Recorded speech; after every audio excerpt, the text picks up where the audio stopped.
Welcome to the Honest Dog Breeder Podcast with me, your host, Julie Swan, where each week we dive in to discuss all things dog breeding so you can build a breeding business you love, producing dogs that fulfill their owners' dreams. I believe you can have an honest dog breeding program that also pays the bills. So throw those pods in your ears while you're cleaning kennels. I'd love to join you. Before we get started, I wanted to thank you. Thank you for being with me for 50 episodes. When I started this journey, about 25% of me thought that I would be that one weirdo dog breeder in the corner that everyone rolled their eyes at. Thankfully, I found out I'm not the only one. In fact, I've been so lucky to meet the most incredible dog breeders in the past year.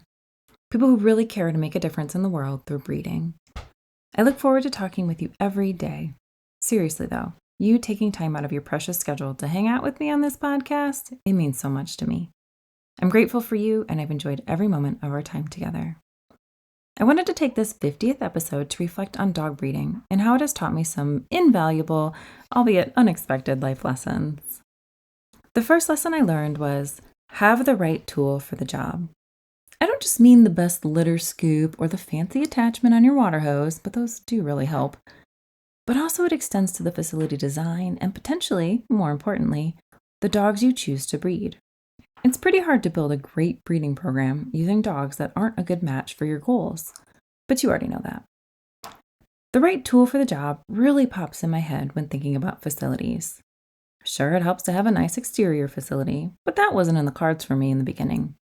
I remember how much better my life got, how my stress reduced, and how I slept better when I bought some outdoor modular kennels.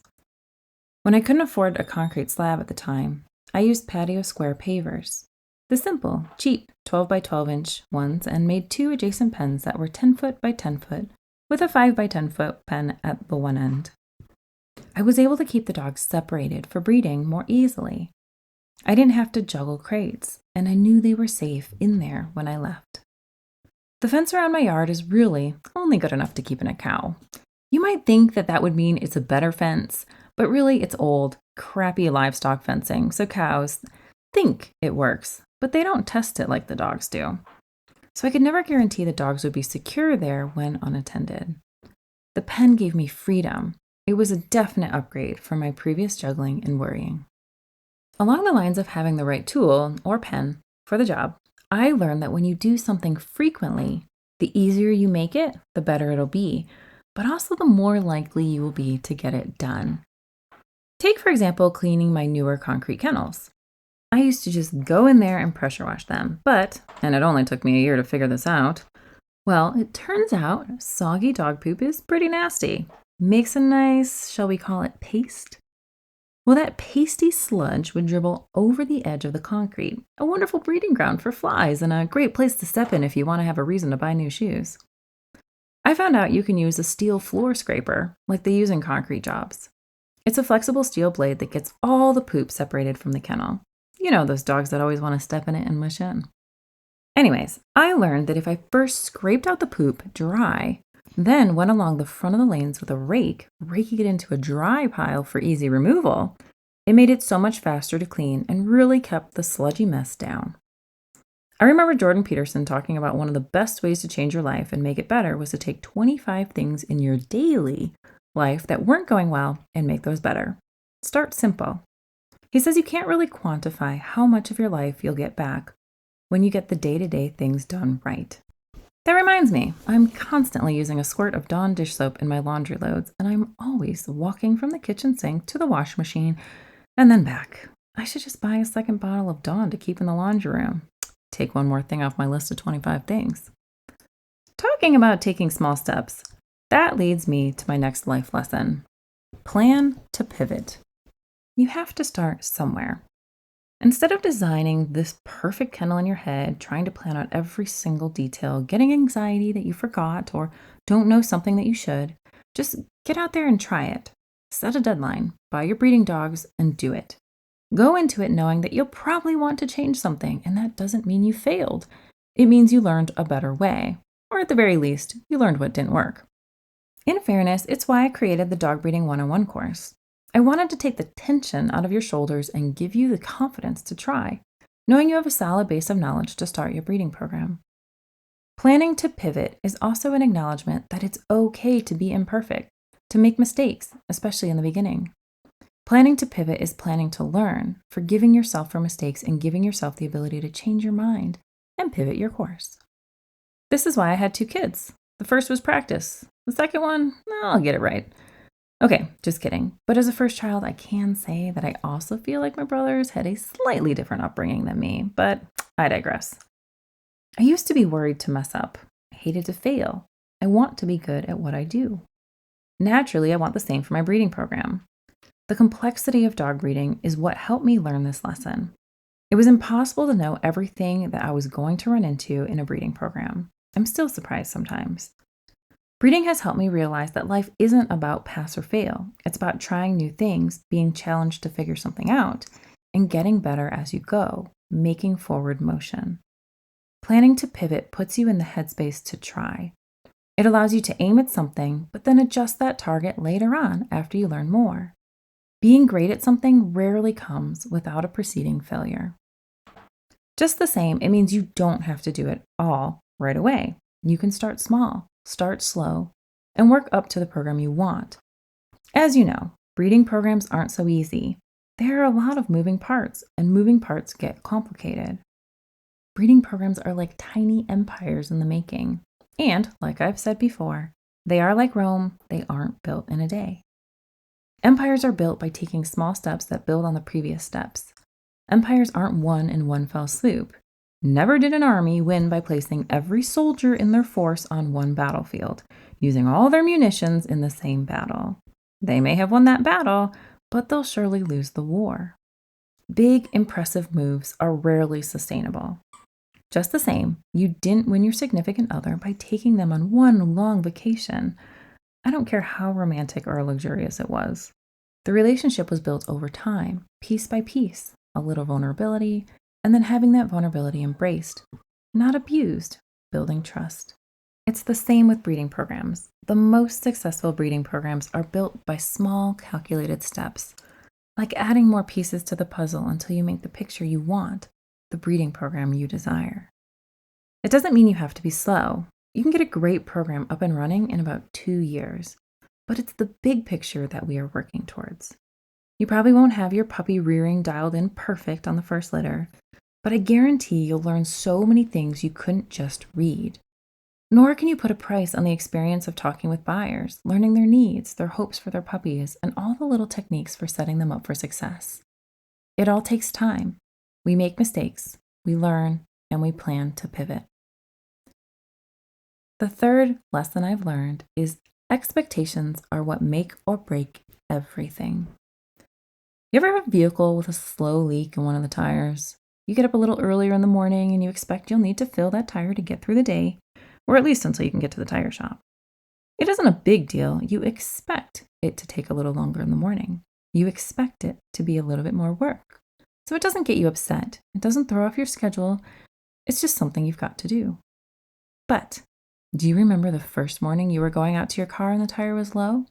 It's a lot more irritating because you didn't expect it. A single unexpected event can start a downward spiral of things. You have to fill up the tire, so you have to stop at the gas station and get air. That takes a few extra minutes. That extra wait time means you hit more traffic on your way in. You don't have time to grab your normal coffee, so you're not quite feeling like your eyes are awake yet. And you feel flustered walking into work 10 minutes late as your coworker looks at you, raising an eyebrow. It sucks. Notice how the difference was merely whether or not the low tire was expected.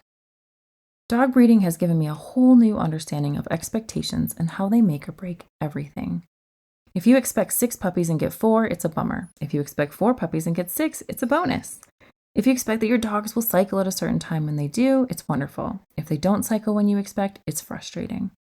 Not to mention that live animals are not exactly wrought with very predictable behavior. Yes, you get a feel for your dogs and their personalities, the crazy things they like to get into. But each day, I swear there's something new to see with the dogs. They'll eat an indestructible toy. You'll see they've managed to scale to the top of the fence. You see them find a way to open a latch, or they found the garbage bag you thought you put high enough. I have come to expect that things in my life will never be fully predictable. I mean, silly me for thinking any of life is predictable. Eleanor Roosevelt had a great quote. She said, If life were predictable, it would cease to be life. It would have no flavor. I have to agree with her. We don't want everything in life to be predictable. I think the most unhappy people in the world are those who try to predict and control everything. The likelihood you'll be able to attain everything exactly how you want it, the perfect house, the perfect spouse, the perfect kids, the perfect car, the perfect job, it's all very unlikely. Therefore, they are destined to have life fail to live up to their expectations. They are destined to be disappointed. Let me clarify though. It's how you set the expectations that matters. If you expect your litter to have 6 puppies, 3 males, 3 females, 2 in this color, 2 with this pattern, and 2 with a blaze, well, have you calculated the statistical probability of that specifically? It's not super likely. However, if you expect to have healthy puppies and expect to be surprised with the results, not really worried about colors and patterns, well, then you'll get what you expect. You'll be surprised when they are born, and it is fun and exciting no matter what is born. On a side note, if you are happy and excited with what you get, that tends to pass on to your buyers, just the same as your disappointment that you have for a puppy will also pass on to your buyers. The dogs remind me daily that life is not predictable, so I need to set my expectations accordingly. I need to shift the criteria for my expectations. I don't want you to confuse thinking, I mean lower the bar, but let's look at what success is. Success is healthy puppies with great temperaments and drives, aligned with families that will thrive with them, done in a way that is more a benefit rather than a burden to our families. Anything that meets that criteria is on track with our longer-term goal, whatever that looks like. I find that I no longer have emotions about small litters with predominantly one sex born, or litters with lots of unfavorable colors. I breed with color in mind, sure, but I no longer have emotions when statistics on paper don't play out in the real world. For example, salad dogs in my breed are less desired than tick dogs. The first litter I ever had with my salad stud, I had 10 puppies. Statistically, 5 of them should have been solid, but 9 of them were. And to make it funnier, 7 were males, and they were all solid. Seriously, what are the odds? I was bummed out when it first happened, but now if that happened, I would just find it funny. I don't expect the statistics to ever play out just perfect, although it does happen sometimes. And while it helps to have expectations that are easier to meet, preventing disappointment and appreciating the good things we have, expectations are also so important with buyers. When I reflect on problems with buyers, it almost always comes back to a failure on my part to set proper expectations. Whether that was failing to let them know what to expect from me in the selection process, failing to let them know the main struggles buyers often have with their new puppies, or failing to make them feel like I was on their team, resulting in hurting the trust in our relationship. Expectations and whether or not I properly set or met them was at the root of all my buyer relationships, good or bad. You see, when the buyers struggle with their puppy and they weren't expecting that struggle, often they blame the breeder, even if it's just normal puppy stuff. But if you told them about that coming up, now they expect it. They recognize it.